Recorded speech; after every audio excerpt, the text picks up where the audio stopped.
tijorat tarozidan urib qoladi. Birovga tortib bersa, kamaytirib tortadi, o'ziga tortsa, ko'paytirib tortadi. Shundan bir boshli ummat halokatga uchragan, Allohning g'azabiga qolgan.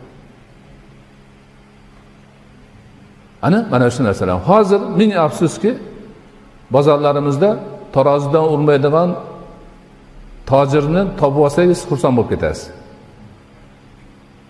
Tarozini u yog'ini buzib qo'ygan, bu yog'ini buzib qo'ygan, tarozida tortilmaydigan, o'lchovi bor narsalar, qoplab sotiladiganlarni 50 kiloni 45 kilo qilib, 40 kilo qilib, yonidan tikib, u yog'idan teshib, bu yog'idan teshib, hammasi haligi gapda, haligi aytgan gap.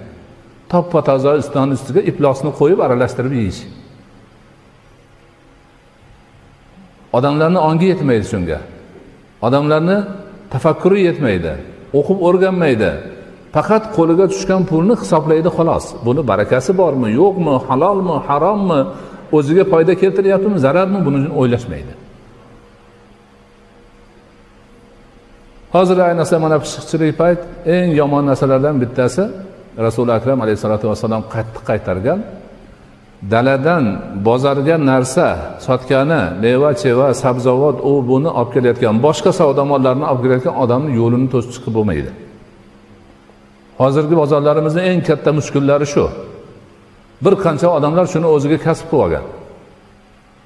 Bozorni yo'ldan to'sib, men beraman pulini, undoq aldaydi. Bozorda hozir borganingdan foyda topmaysan, molingni tashlab olasan, undan ko'ra menga berib qo'y deyishi ham mumkin.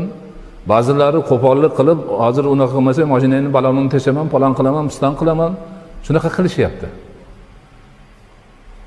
Bular o'sha dehqonga, peshona teri bilan pul topgan odamga zulm qilishyapti. U bechora bozorda baho qanchaligini ham bilmaydi. Bular uni kirgizmaydi bozorga. Bu payg'ambarimiz man qilgan narsa, harom narsa. Shariat bo'yicha kirsin, kirib bozorda adashsin.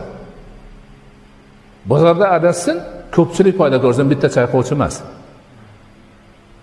Kirib, misol uchun, molini arzon sotdi, tushunmasdan sotdi. Ana u olganlarga halol bo'laveradi, chunki o'zi ko'rib bilish kerak edi molini. Endi kirgizmasdan yo'lni yarimidan, 3dan 1dan to'sib, aldab uni olib bu yoqqa olib kelib 10 barobar sotganlar, bu ham harom ish qilishyapti bular. Mana bunaqa narsalarni hammasini qarash kerak. Tushunish kerak, bilish kerak, qilish kerak.